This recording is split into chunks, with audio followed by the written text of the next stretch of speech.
reunited with my wife after a year of separation, as she surprises me by ripping up the divorce papers and embracing our chance at reconciliation. Me, 27 male, and my wife, 31F, hit a rough spot and have been separated at home for almost a year now. It was largely my fault. After a big setback and my father's death, I fell into alcoholism and despair, stopped taking care of myself and neglected her when not emotionally abused her. Eventually she had enough, and after I refused therapy for the nth time, consulted a divorce lawyer and drafted papers. I signed them off right away, but she didn't, keeping them in her room. She knew I was in a hard spot financially, so she said she'd wait for me to come into my inheritance so I could move out, and then she'd sign and file for a no-fault divorce. Not from the US, in our country you can do this. After 2 months sleeping in my home office, I got sick of it and stopped drinking, dived into work and overall did chores around the house and helped her out. When she commented on my change, I boasted I was doing it for myself and not for her, and she agreed because while she wanted me out, she still cared for me. Over the last months she also occasionally asked me to sleep in the bed with her and not in my home office. Nothing intimate happened, but still she would spoon me. This until last evening. We had gotten closer and closer, especially over the holidays, and I told her that what I said was not true. I had changed and stopped drinking to show her at first, but then I really wanted to turn over a new leaf and be a good soon-to-be ex-husband. She went to her room and picked the divorce papers, setting them in front of me. She asked what we should do with those then, so I ripped them and she yelled out a big yes. And then hugged me. So, I guess we won't be getting divorced. Hooray? Oop, I will, thank you. I was so deep down in negativity that I couldn't see how I hurt her. To add, I may sound neutral/uncaring by the ton of the post, but I really didn't expect what happened, what I did and how she'd react. We had talked a bit previously about this, and all she said is that she was in no hurry to divorce as long as I was respectful and kept improving. I had a hunch she wanted to try and reconcile, but she was already being so generous to me that I didn't want to try and push my luck. And I admit it feels weird that we can be husband and wife again. I guess it will take some time after over a year as roommates. Oop, thank you. She was ready to go through with it because even if she loves me, she couldn't keep enduring me hurting both myself and her, emotionally and morally, and I think she was right to do that. It still feels weird to be sleeping in the same bed every night and be affectionate. We haven't been intimate at all during separation, and she hinted she wants to reconnect too on that level. Oop, you are right. I definitely need to learn to be more open emotionally, and I'm working on it in therapy. Also, when we hug or cuddle I admit to her that it feels a bit weird, but also pleasant and fuzzy. After so much time, she just reassures me that for those things we have all the time in the world. But she also said no hurry and take things at our pace. Update 1. I posted a week ago about what had happened the evening prior. After living separate at home for almost a year, my soon-to-be ex-wife wanted to reconcile, so I ripped the divorce papers in front of her, to her delight. However, soon after the realization that I had planned my whole new year around the fact I was getting divorced set in, and that the decision of reconciliation actually brought me uncertainty and anxiety.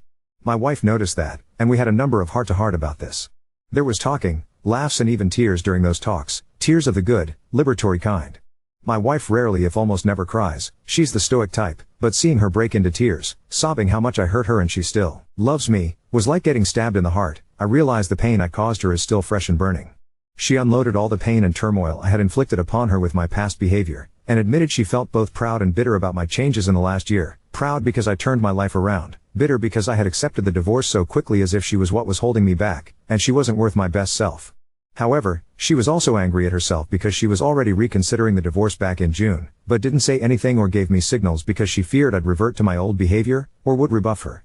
In the meantime, I had started to renovate my father's old villa, well, more of a big house than a proper mansion, to move in this year, and gave her only breadcrumbs information about it, and she was both positively surprised to learn about all the work I am putting into it, and again a bit bitter that I didn't tell her anything and all my projects were designed without her in mind, as if she was just an already fading memory. The possibility of an amicable divorce has been brought up again, but she wanted 2 clear answers. 1. Was there another woman? 2. Did I actually stop loving her? The answer to both questions is no. I told her I did suffer about losing her in our marriage, but I didn't want to be the ex-husband who made fleeting promises, hounded her down and made a nuisance of herself. It's the least I could have done after making her suffer so much, and also thank her for her infinite kindness. I just worked, did my best to be a good soon-to-be ex-husband, paid my utilities and wanted to pay her a rent for the room she allocated me in her home, which she always refused even when I insisted. Eventually arrived the $1 million question, do we want this marriage to work? Answer, yes. It won't be easy and there's still a lot of work to be done. We agreed to take baby steps and have already booked couldnt therapy for this week. I am already doing individual therapy, but now she'll be looking for individual therapy for herself as well. In the last week, we went on some quiet dates, walks and a short hiking trip. I also made a peace offering of sorts by asking her if she wanted to participate in my renovation project of my father's house, give her input and ideas. She was enthusiastic about it. She likes gardening, but her property has no garden and she makes do with the potted plants on the balcony, while my father's house has a large garden and a big plot of overgrown land behind it. She said we will be busting our backs, but it will be worth it, and I think that working together on a shared project will help re-establishing our bond. It would have been foolish to think everything would have been fine right away. It's not like in movies where they make passionate love and are lovey-dovey all of a sudden. There's been distance for a year and hurt on both sides, and it will take time to heal and be close to each other again. Little changed in the last week. We had our first couple counseling session and her first therapy session. We laid down the framework for our marriage. Went out on some dates and overall spent quality time together. We still haven't been intimate. She tried to initiate once, but I gently turned it into cuddling and talking. Another issue is that I have some difficulties sleeping in the same bed as her, not because I have something against her, but I'm so used in sleeping in my own bed that often I sleep 1 or 2 hours with her, wake up and head to my home office/bedroom and sleep there. I wake up earlier and fix breakfast for her. She's happy about it, but mentioned once I didn't sleep with her. Do those things take time? I believe so, but I'm a bit scared I'm giving the impression I gave up on our marriage. I believe it will take months and lots of work to get back at how we were, while she thinks the process should be quicker and I'm being too hard on myself and her. I have been sober for over a year, and got sober after she served me divorce papers. She decided to try to reconcile last January, and although things have been not easy to say the least, we still sleep separately. I don't feel secure enough to have sex with her, and we do lots of individual and couple therapy. We somehow are managing. However, despite what she says, I can't get over the shame that I have been a useless and abusive drunkard, and she probably remembers me as such, and the shame and guilt become unbearable. I work as a civil servant, in family services, ironically enough, and recently I got moved to the cabinet in the provincial government, even had a photo shaking hands with our Prime Minister. My wife picked this photo and put it on Facebook for everyone to see, writing how proud she was. I do think she genuinely believes this, and I'm happy, but I also think she's too eager to rug sweep the past and our problems aren't fixed at all. I still feel lots of shame and guilt towards her every time I look at her, and at a certain point even looked forward to divorce, but she insists I am doing all the right things, and if I love her, divorce would be something I'll end up regretting.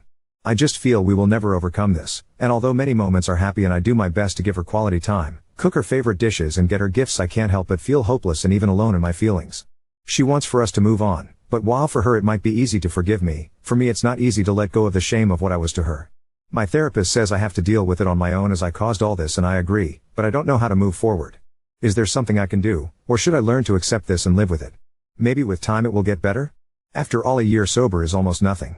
She had every right to file for divorce because of my alcoholism. She didn't deserve that. In the meantime, I was sick of it, so I stopped drinking, focused on my career and on renovating my father's house. She wanted to reconcile upon seeing those changes, and I agreed. But now I'm realizing I had internalized the divorce in my life plans. I planned my new essay on life about it. I can't see myself being intimate with her. She tried a couple of times and I gently turned her down. As a gesture of goodwill, I asked her if she wanted to participate in my father's home renovation project, and she accepted with enthusiasm. She always wanted a garden. Now I'm regretting it because that was supposed to be my retreat from the world and I will have to share it with her. I said all of this to her. She was upset but also understanding. In her opinion, part of the fault is hers. She never communicated about reconciliation and sprung it up on me, and as a result what should have been a happy thing became a source of stress and anxiety for me. My therapist and her are saying this is my depression talking, but I'm not so sure. Are we truly done? Update 2. I showed her the last thread. She's reading it on her phone. She said she already knew many of the things I wrote, including the comments about jam and flowers. She said if she knew the anguish a reconciliation so soon would cause, she wouldn't have offered it and is regretting it. She thanks everyone for the kind words and appreciations made towards her. At the same time, she got upset because in her opinion I put things worse than they are, so either I exaggerated them, or I've been keeping my true feelings from her, and this is a big problem. For example, she says I'm not as cold as I'm making myself up to be, and that she's not as pushy as I make her to be, and in fact she's been giving me lots of space. She says I'm doing a weird self-sabotage here. She says I'm trying to get her to leave me, but it won't happen, and if I really want to end I have to do it myself. She doesn't agree with it, but if I want to move out she won't oppose it. She wasn't angry, just very numb. Things are not easy, but overall they are going well, both in therapy and everyday life. There's still some issues in getting intimate, but we are getting there. Sometimes though the shame and guilt become too much and I wonder why is she even staying with me? Maybe sunk costs? I do my best, little gifts, dates, cooking her favorite dishes, picking up chores, but to me it always feels like I could do more. Sometimes she notices this and says to take it easy. She says I try too hard sometimes and it comes off as artificial. She likes that now I'm all smiles, always shaved, well dressed and gentlemanly with her, but joke that sometimes I look like the president of her country of origin. I'm doing my best though, even at the cost of overdoing it. We are doing therapy, but so far it's still very early. I was very apathic about everything, so now I try my best to be enthusiastic about things. She usually likes it, but once I made a dance step, she laughed but also said what the hell was that? I have been sober for over a year, and got sober after she served me divorce papers. She decided to try to reconcile last January, and although things have been not easy to say the least, we still sleep separately, I don't feel secure enough to have sex with her, and we do lots of individual and couple therapy, we somehow are managing. However, despite what she says, I can't get over the shame that I have been a useless and abusive drunkard and she probably remembers me as such, and the shame and guilt become unbearable. I work as a civil servant, in family services, ironically enough, and recently I got moved to the cabinet in the provincial government, even had a photo shaking hands with our Prime Minister. My wife picked this photo and put it on Facebook for everyone to see, writing how proud she was. I do think she genuinely believes this, and I'm happy, but I also think she's too eager to rug sweep the past and our problems aren't fixed at all. I still feel lots of shame and guilt towards her every time I look at her, and at a certain point even looked forward to divorce, but she insists I am doing all the right things, and if I love her, divorce would be something I'll end up regretting. I just feel we will never overcome this, and although many moments are happy and I do my best to give her quality time, cook her favorite dishes and get her gifts, I can't help but feel hopeless and even alone in my feelings. She wants for us to move on, but while for her it might be easy to forgive me, for me it's not easy to let go of the shame of what I was to her. My therapist says I have to deal with it on my own as I caused all this, and I agree, but I don't know how to move forward. Is there something I can do, or should I learn to accept this and live with it? Maybe with time it will get better? After all, a year sober is almost nothing. Update 3. 2 months later, things are going lukewarmly well. Talks of reinitiating divorce proceedings have stopped, and although we still sleep separately and have no intimacy, my issues, working on it with my therapist, we are doing well. Sometimes I feel I can't get over the shame that I have been a useless and abusive drunkard and she probably remembers me as such, and the shame and guilt become unbearable, but then it passes a bit. Basically we are starting over, dating, doing bonding activities, I get her gifts and surprises. She admitted she thought things would go faster, but in the end agrees with me that after a year separated things can't just get back as before. She also says I am too hard on myself, but I think she's the one being too indulgent. But apart from those difficulties, we are doing fine. Basically we are starting over, dating, doing bonding activities. Update 4. Things are going well, reasonably so. Still having issues in the bedroom, but I am working on them to try and be a good husband, at least on that aspect. Last week I receive a work assignment in the capital of our country. It's a 2 months long assignment and I'll be provided state housing. She is excited about this and already wants to pack her bags. I have my doubts about her coming along for her own sake. She has friends and family here, me not so much, cut them all off and not interested in reconnecting, her support system as a whole. She has reasons and loved ones to stay here, unlike me. She won't budge, since we are married it's her full right to come along, and since she has her own e-commerce business she can manage it remotely. Plus she wants us to get back home every weekend. I know better than dying on this hill, so I'll be leaving with her. That's it. Naturally I am always, cautiously and within reason, hopeful about our future together. Update 5. I couldn't take it anymore and I did not understand why I kept having negative thoughts about my wife and me despite things going well, and some of you got into my ear there could be something wrong in my head. So we got in touch with a professional, got tests done and found out my blood values were very screwed up. This led the doctors to speculate a chemical imbalance in my brain and prescribe me antidepressants. Not exactly antidepressants, they are mood regulators they told me. Both my wife and I were hesitant about this, but I gave it a try and lo and behold, my negative thoughts disappeared overnight. I finally feel in control of my emotions, I feel that I love my wife, and I feel that things can and will get better. I was putting on a front before, but now I really enjoy spending time with her and make her smile. We started making love again, and no blue pill was needed lol, and we get back from the capital every weekend. We are turning my father's old villa into our private retreat and love nest. I did apologize for my unreliable behavior in the past months after she had extended me an olive branch. She said she doesn't blame because of what we know now, but I still think it's not a valid excuse. I should have sought medical help sooner. Now I can say, and mean it, that I'm happy and grateful my wife practically gave me a third chance, and I don't want to waste it. I want to make her smile every day and enjoy everything to the fullest. I guess this is it and you won't be hearing from me ever again. Now on to second story. Sister put my bearded dragon in danger for a TikTok trend, got upset when I called her out, and now my family thinks I'm overreacting. I 18F have a bearded dragon named Phil who I have had for about 1 year now. Phil is deeply loved by me and my family. My sister 15F, who I will call Jane, really likes to make TikToks of Phil, which I have completely no problem with since they're normally just videos of Phil running around or doing something silly like opening his mouth when he basks. Yesterday my sister came up to me to show me a TikTok she had made of Phil. There is a trend on TikTok of putting butter on dogs as some audio plays over it of this guy saying butter dog. Well, Jane showed me a video of her putting some soft butter on Phil so that she could follow the trend. When I saw that I became very upset. I had seen a video recently of someone explaining how doing this trend with bearded dragons can be dangerous cause the butter will stick to their skin, and if they get put back under their basking light the butter will heat up and basically burn the bearded dragon's skin. I told Jane to delete the video and that she can't do stuff like that with Phil, and quickly got him out from under his basking light that she had put him back under after the video and started to bathe him in the tub to try and get off any of the butter she didn't wipe off. My sister came and told me I was overreacting and that it's just a fun trend. It snapped at her and told her I'm not letting her near Phil until she apologizes to me and promises to not do trends like these with Phil again, and ask me every time she wants to mock a video with Phil. My sister got angry and told me she wasn't apologizing for just wanting to have fun with Phil and that I can't take Phil away from her.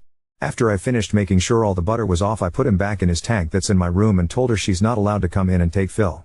My parents found out this morning and told me I was out of line for what I did and that it was just an innocent video. They told me I need to stop freaking out so much over things that involve Phil. My sister said she's not apologizing cause she didn't know it would hurt Phil, so I should get over it and let her see Phil again. I feel like I can't trust her with Phil though. If she hadn't shown me the video, Phil would have sat in his tank getting burned under his basking light and I wouldn't even know until it was too late. I think I might be the asshole cause I could be overreacting like my family say I am, and for yelling at her when she didn't know that doing the trend would hurt Phil. Update 1. So after my last post and getting all your feedback, I had ordered a lock for Phil's tank and put it on once I got it so that my sister couldn't just get him. I waited a bit to see if my sister would apologize, but she didn't.